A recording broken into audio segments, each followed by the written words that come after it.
We are making some pretty good progress on the donor truck. We have the 6-liter 4L80 and the transfer case removed from the truck. As you can see, basically everything is still attached. The wiring harness, all the lines. It's all going to get stripped off.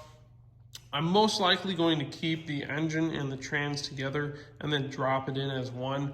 I can't use that transfer case because that is a manual shift transfer case. The one in the GMC is an auto shift T case.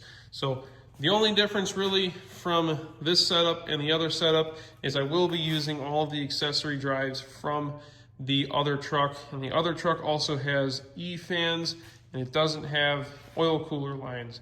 So a lot of this stuff is going to leave, and in doing so, converting it to stock, I will have to flash this ECM and remove the VATs in order to have it work with the other truck. So I will also be keeping the long tubes in the truck. These will be going, and I will have to remove some of the broken bolts. This is your typical 6-liter out of a truck issue. I can almost guarantee they always have broken bolts, especially ones that haven't been messed with.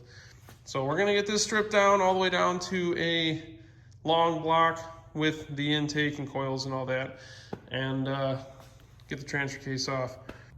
With the donor motor and trans removed, we are now back at the house picking up the GMC. Little sentimental, this is going to be the last time that this truck will run with the cammed engine in it and with this body on it. So we're gonna give it a little startup send off, and this will be the last time you guys will hear this truck run.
So I went ahead and gave the donor engine and transmission a good wash, cleaned them up pretty good. Now I have the GMC in the garage, and I have the driveline pulled out of it. We ended up pulling the cab off, getting the driveline out, and then I pulled the transfer case off because we're reusing the transfer case. So we switched places with the donor truck, or the donor driveline. This is the 6-liter 4L80 out of the truck itself. Still looks pretty clean.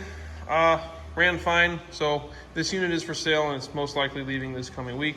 Comes with pretty much everything as shown. With that being said, we have the donor engine and trans back in the truck. So as you can see, I have the cab back down on the chassis, and the reason for this is I wanted to plug all of the wiring in and then get the ECM VATs removed because this is the stock ECM for the donor driveline. So we got the ECM in here. VATs are getting removed, and then the rear O2s are getting shut off because I'm running long tube headers with only the first two O2 sensors, not the rear two. So that will be done in a couple minutes here, and then I'm going to try to get this truck to fire up. Once I can verify that everything runs as it needs to, I will be pulling the cab back off, tidying everything up, and then from there, we're gonna be pulling the cab off of the silver truck. So I've got some good news and I've got some bad news. The good news is I put the old cab on it just to make sure everything ran right and worked good. The bad news is it doesn't run right and it doesn't work good. So after flashing the ECM to get the VATs removed, fired the truck up, and we only had 4 cylinders firing. The rear 4 on So rear two on either side, pretty much. I pulled the fuel rails out, checked the injectors. They had just a bunch of crap in them. So couldn't even get any of them to, any of the solenoids to go off with an injector tester. We only got one of the 8 to actually work. So I think we flooded it with fuel for one, but that's not the main issue.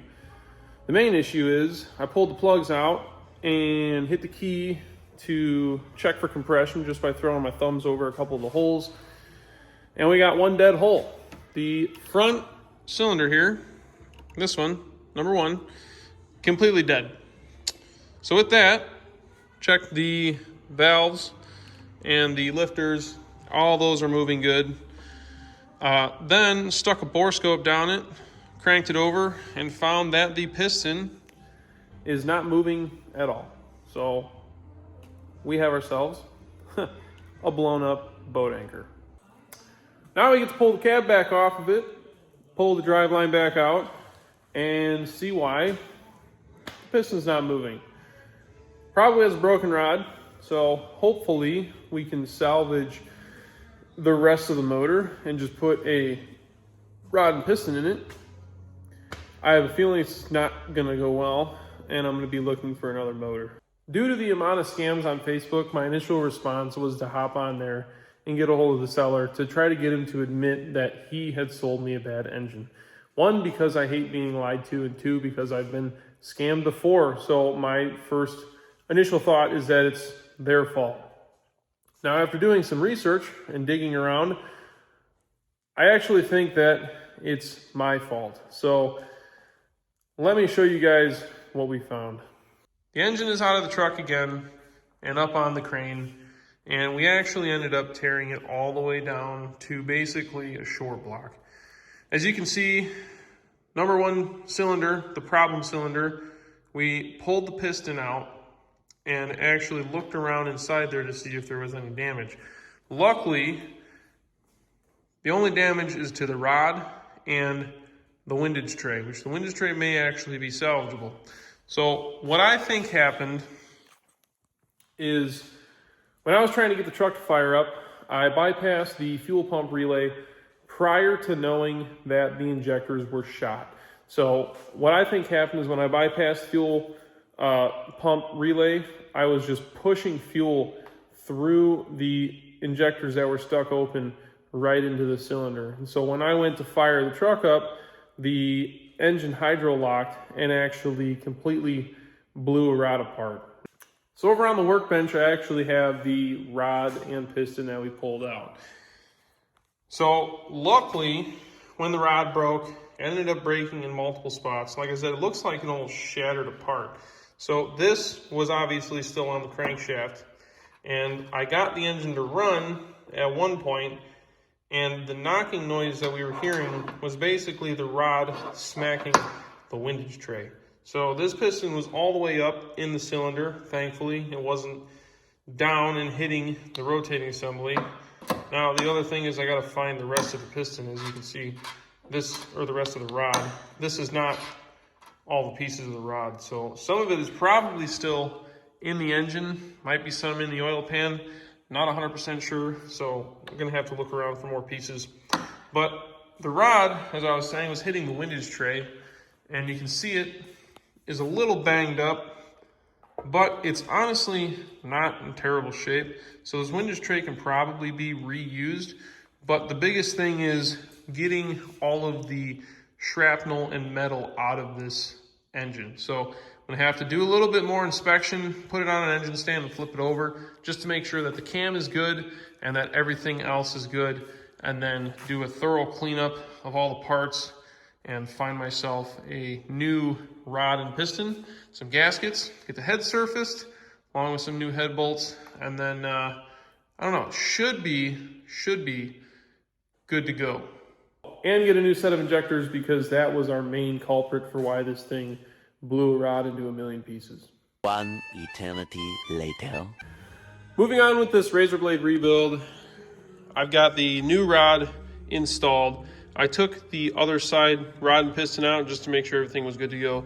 and everything does look good. Didn't want any shrapnel popping up into there and scoring up the cylinder or anything like that. I ended up cleaning out the entire bottom end.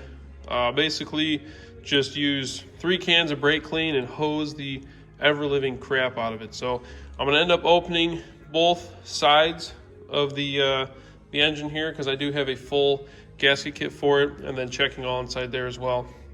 But after I cleaned this up, I went ahead and got the windage tray cleaned up, as well as the oil pickup tube, and they both look still in good shape. The windage tray is still usable. Yes, it is a little banged up, but it can still be used. So it's been a couple days since I touched the 6 liter. I just picked the heads up from the machine shop today. They were freshly surfaced, new valve seals installed, and then right now they are in the ultrasonic cleaner getting cleaned up because there were still some mill shavings left. Apparently they did not clean the heads. So that's the annoying buzzing that you hear in the background. Those are the heads in the ultrasonic cleaner.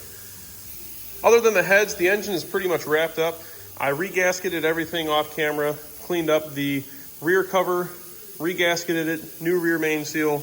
As you guys can see, nice new front cover gasket along with front main seal. Did new water pump gaskets. The deck surfaces I cleaned up. This is the new head gasket for the heads. And then we got the new gasket for the valley cover here. New oil pan gasket. The oil pan is about as clean as I could get it. I can't really fit this whole thing in the ultrasonic cleaner, but the inside is nice and cleaned up. So everything else is pretty much ready to go except for the heads. Once I get the heads cleaned up, I will be putting them on, and then we'll be using the studs that I had laying around, and that should be pretty much it for sealing the motor up. Once that's all done, then I can pretty much put the wiring, the accessories, the intake, everything back on it. And then I also forgot to mention I do have the new injectors as well, along with spark plugs, where's it at? The one knock sensor, because the old one was nice and crusty, but otherwise everything else should be all done. So while the passenger side head is in the ultrasonic cleaner, I figured I might as well go over the driver's side head to show you guys what the surface job looks like. So this is how I got it back from the machine shop. As you guys can see, this is what the milling will do to the head. Basically what they're doing is they're taking enough material off for this to be as flat as possible, taking out any low spots, or I guess high spots, and matching the low spots. That way it's all perfectly flat to seal up against the block. Now for the block side, basically what I did was I scraped as much material off with a razor blade as possible, and I took a very light abrasive roll-lock wheel. Now if you guys don't know what a roll-lock wheel is, it is like a plastic bristle. And what you do with these is you put very light pressure, and it'll take off any gasket material and then anything that's on the deck surface without messing the deck up or creating low spots. So you want to use very light pressure with these. This is a very light abrasive. This is the white disc, which is, I believe, one of the lower or higher grits, basically, which, you know, the higher the grit you have, the less abrasive it is. So that is what I use to clean the deck surface up. So you can see a little bit of scratching in here. This isn't anything to worry about. That's just what it does. It doesn't create any low spots or anything. The engine is coming together. I've got both of the heads torqued down. As you can see, these heads cleaned up really good in the ultrasonic cleaner. The studs, I believe these were exotic studs. They're torqued down to 90 foot-pounds in 30 foot-pound increments. So it went 30, 60, 90. The push rods are all cleaned and installed.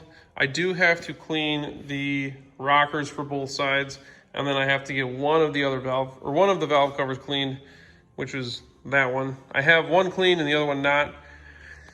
But in the meantime, I'm going to install the intake. I've got all the steam ports bolted down with new gaskets, so I can throw the intake on and then pull the fuel rail off so I can replace the injectors in it.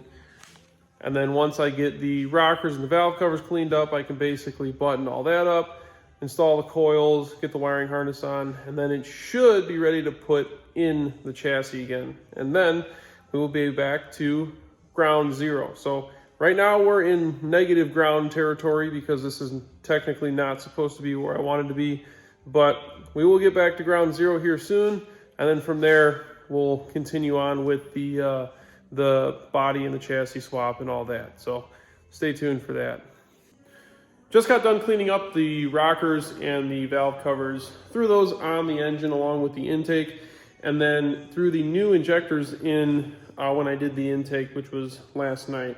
So with that, I ended up throwing the engine into the chassis. The wiring was already tucked away on the chassis. It was just kind of folded back. So folded it back over, got everything together, and basically we are back to what I would have liked to finish off last weekend at, but we had the catastrophic failure. So now we have everything sealed up. The coils are back on. The headers are loosely fit because I don't want to ruin the gasket before the first startup. I want to make sure everything runs good before I tighten the header bolts up. Just want them on there so that we're not running open header and making a bunch of nasty noises, along with having the O2s hooked up. So wires are plugged in. Everything should be plugged in actually, along with the accessory drive being mounted. I have the intake temporarily mounted, and then the mass airflow is plugged in as well. So the torque converter bolts are tight. The starter is in. The starter is connected. So we should be pretty much ready to fire this thing up. So here is my fuse block. As you can see, everything is a freaking mess, but this right here, this green wire, is where the body harness would plug into. That is the pin that is the ignition on from the truck. So with both of the battery terminals on the battery, if you take this, give it 12 volts, you hear the fuel pump prime, and basically it's ready to start. The only thing I'm missing would be the starter button, but another cheat is you can jump the starter relay with a paper clip. So this is your starter relay here, down in there. Throw this guy right in here. And you got yourself a starter. So what I'm gonna do is set the phone up, and we're gonna hear this thing run, hopefully. So the engine doesn't have any coolant in it, which means I'm only gonna have to run it for a couple seconds before shutting it off. In doing that, I will be shooting each cylinder with an infrared gun just to make sure that they are getting heat. Once I know that each cylinder is getting heat, I know that each cylinder is firing, and that we should be good to basically continue on. Yeah, the only thing that I'm concerned about really is not being able to read oil pressure. I don't have any way to do it other than putting the cab back on or putting the mechanical gauge in, which I don't have. So we're gonna hope for the best. It had good oil pressure before, so I'm hoping it's gonna have good oil pressure now. But yeah, without further ado, I guess we'll see if this thing starts. We got our 12 volt ignition here. Get that pump to prime. We'll go ahead and get the starter to run.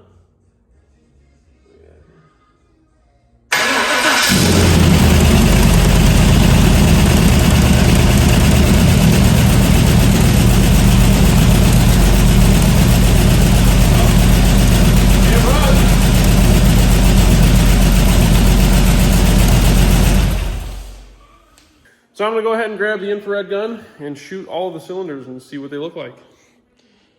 So we got about 170, a little colder, 170, 160-ish.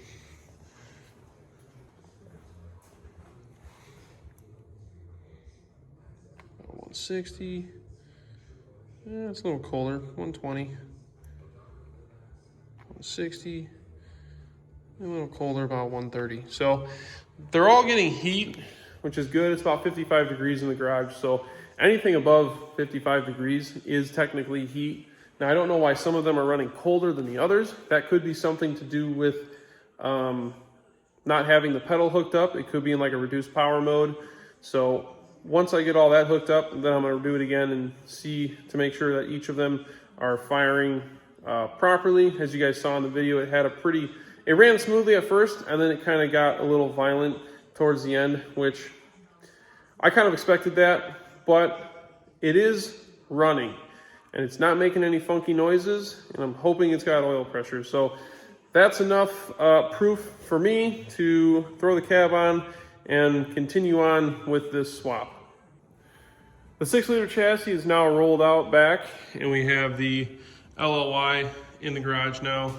Basically what we're going to be doing is taking the entire body off of it and putting it on the chassis that we rolled backwards. So we'll be able to basically roll this chassis forward, roll the gas truck chassis forward, and just plop it right on top. So I will have to keep this core support in here, so I'm going to have to basically take the entire front clip apart. Can't lift everything up as one piece because this is a Duramax cooling stack with the intercooler and all that, but I will have to take the headlight housings off, not just the housings, but the brackets, because these brackets are Chevy brackets, those brackets are GMC brackets, so we'll have to switch them around, but everything else should pretty much just bolt right up to the frame.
So the entire front clip is off the cab. I've got it sitting over here. Now basically in order to get the cab off, I have to bleed the AC out, drain the coolant so I can disconnect the heater core hoses, disconnect the steering shaft. The master cylinder just has to be unbolted from the hydro boost. Yeah, that's a tough word to say. The hydro boost, and then disconnect the power steering lines, the shift cable off of the trans, and then this truck doesn't have an e-brake on it, so I don't have to worry about disconnecting the parking brake cable because it's already gone. So only other thing I can think of really is this truck's got gauge pods and a lockup switch. So that's what a lot of this goofy wiring is, and then it's got a bunch of random stuff coming through the firewall here. So got to pull all that stuff apart, and then yeah, should be ready to be unbolted and lifted. So behind me, you guys can see the cab has lifted off the frame. So now what we're gonna do is pull this chassis forward, pull the gas truck chassis through, and then drop this thing right back down. Now I'm gonna have to go through some of the wiring and make sure it's all the same, but I'm almost positive they are all the same. This is an 05/04 cab. That frame was from a 03/04 truck. So everything should hypothetically fit up the same and wire up the same. I will have to pull the tune switch, the pillar gauges, and the lockup switch out of this silver cab. And then, like I said, we're gonna throw it down, hook it up, and see what happens. I know for a fact that I will also have to take the pedal and the pedal module out of the white cab for the gas truck and put it in this truck because the pedals are different, same with the modules. So not really too big of a deal, just a couple of 10 mil nuts, and then come right out. So let's get back to work.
So that basically wraps up the cab swap onto the gas truck.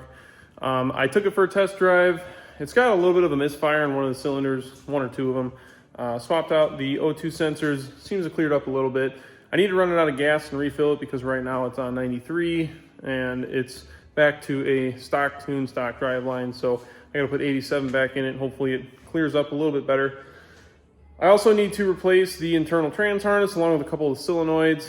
There is fluid leaking through the connector in the harness and it's causing a limp mode technically where the trans is stuck in second. So I'm gonna do that and then the truck should be pretty much good to go.